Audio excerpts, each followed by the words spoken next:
Latest on the transfer news sanibona bafethu uVanelo, so I'm back again with indaba zakubhethe Premiership. Amateam amaningi ayathenga, engabe yakho i-team iyathenga na. So ngizoqala ngeindaba bafethu ihamba phambili la ngeindaba striker ebesidlalela iTS Galaxy. Le striker ke lesibafethu uZenan Zajmovic umchita bafethu right now uyi-free agent. Njengoba bengishilo wayedlalela iTS Galaxy. Zajmovic usewadismissile ama-rumors amlinka with iKaizer Chiefs. Uyasho ukuthi ayikho iclub yala eSouth Africa ku-top 3 yabo lama club lawa amathathu aphezulu la ku-Betway Premiership, Orlando Pirates, Mamelodi Sundowns, Kaizer Chiefs. 3 of those clubs abakaze bafike kwi-board yakhe, abakaze bafike kwi-management yakhe uZenan Zajmovic bezokhuluma bezomcela ajoyine ama-club wabo. So umchita right now uyi-free agent and none of the 3 big clubs asekafika kuyena ezomcela ukuthi ajoyine ama-club. Uthe yena ngokwakhe uinterested ekujoyineni ama-club ala kwi-Betway Premiership noma phesheya yabo kuyena. But ke ngokwami I think umjida uzophelela ku-Stelis. Ngokwami I think iStelis iyona club for him right now ukuthi imsayine ukuthi yabo aregain i-confidence yakhe, because ngizwile interview ade kuyona uchazile ukuthi ama-club amakhulu awafani njenge-TS Galaxy. iTS Galaxy bengawathola amathuba amaningi yabo, la kubethola ama-chances awu-4-3 ngegame, but kuma-club amakhulu njenge-Mamelodi Sundowns, i-striker se-Sundowns sinokuthola amathuba amaningi ukuthi sikwazi ukukora phambili. I-striker esidlalela i-Pirates sithola amathuba amaningi ukuthi sikwazi ukukora phambili. Ngeke ngichazeke kakhulu nge-Kaizer Chiefs, but yena ngokwakhe njengoba meyasinike kuyilalela nje interview yakhe ade yenza lapha ku-Soccer Beat, umjida ade chaza nje ilento ayishilo, akayibalanga i-Kaizer Chiefs, ubala i-Pirates and i-Sundowns ukuthi i-trackers zakhona zithola amathuba amaningi ukuthi ziconverte amagoli. Kwezinye izindaba bafethu kuthiwa iMamelodi Sundowns, umdlali weMamelodi Sundowns usehambile akasekho la eSouth Africa, uye le eQatar to finalize his deal. He is flown to Qatar to finalize his deal. Manikhumbula kahle ke une club yaseQatar ekuthiwa iQatar SC emfunayo. Befunwa yini futhi befunwa iFluminense, but ke looks like iFluminense leyo umsayini.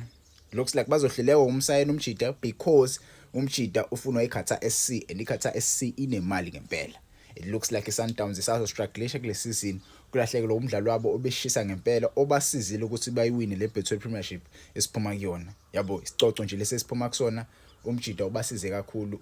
Ngisakuyona nje iMamelodi Sundowns, kuthiwa iMamelodi Sundowns iyasondala ngempela elisayinini leli defender leli bafethu uKhulumani Ndamane. uKhulumani Ndamane ke khumbula ke waye linked with iOrlando Pirates, waye linked with iclub yale eRomania le edlalela lo mjida lo.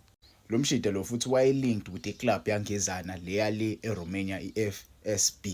It looks like iMamelodi Sundowns izoyiwina ngempela i-deal yokumsayina lo mshida lo. TS Galaxy, Mamelodi Sundowns are working behind the scenes to conclude le deal le. Ungangitshela ama-comments, do you think it's a good option for lo mshida lo sayojoyina i-Sundowns? Kwezinye izindaba bafethu umdlalo wayedlalela iBaroka FC neMoroka Swallows, uNahim Amochi has been robbed by iclub yakweMotsepe Foundation iHighbury FC.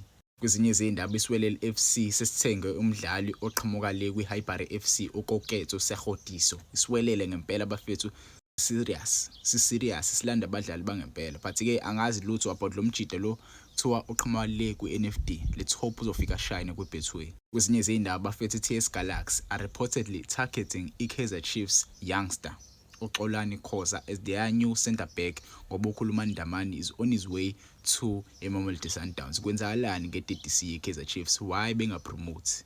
Kwezinye izindaba bafethu i-midfielder iOrlando Pirates, the former Orlando Pirates midfielder to say Azola Chobeni will join the Chili Boys on a permanent deal. Njoba ngangishilo ke bafethu kuthiwa ama-reps e-MC Alger ase-approach i-Toronto FC aproposa i-deal yokuthi basayine uCassius Mailula to EMC Alger on a season-long loan. Menikhumbula kahle kuRolani Mkone, the new head coach of EMC Alger, ufuna ukulanda uCassius Mailula. Wayemlandile futhi esakwi-Wydad Casablanca, ufuna ukwenza the same thing njoba ekwi-EMC Alger. Uyamthanda ngempela umfana omncane. Kwezinye izindaba engizwile kuthiwa iKaizer Chiefs ifuna ukupromota i-youth coach uVela Khumalo. Bafuna ukumisa kwi-technical team yanabi. Asazi ke noma le ndaba lezi ziyiqiniso noma zamanga yini, but izona indaba engizwile kuthiwa bafuna umpromote umjida bamise ku-technical team kaNabi. To be honest, indaba engaba mnandi lesi because umjida uyakwazi ukusebenzisana nabafana abancane.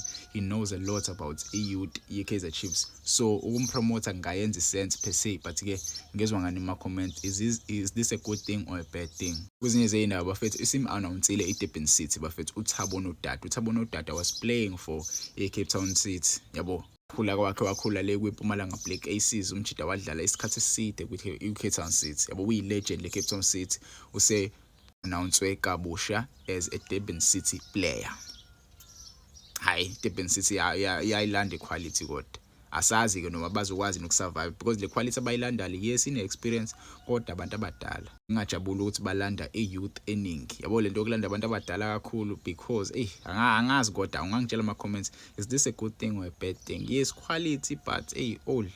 Kwezinye zey'ndaba bafethu iMamelodi Sundowns isilande umdlalo omusha kwi-Cape Town Spurs, i-youngster bafethu uShaquille Edris uzojoyina i-30C side yeMamelodi Sundowns.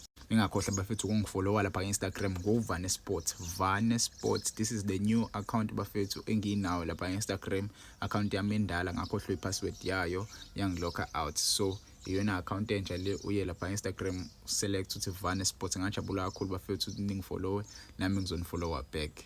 Kwezinye zey'ndaba ey'phumile bafethu, the former Andre Onana teammates usejoyine i-Cape Town City. uMickey van der Hart ona-31 years old usefinalizile i-deal yakhe with i-Cape Town City le kwi-Motsepe Foundation right now, yabo, after leaving i-Heerenveen.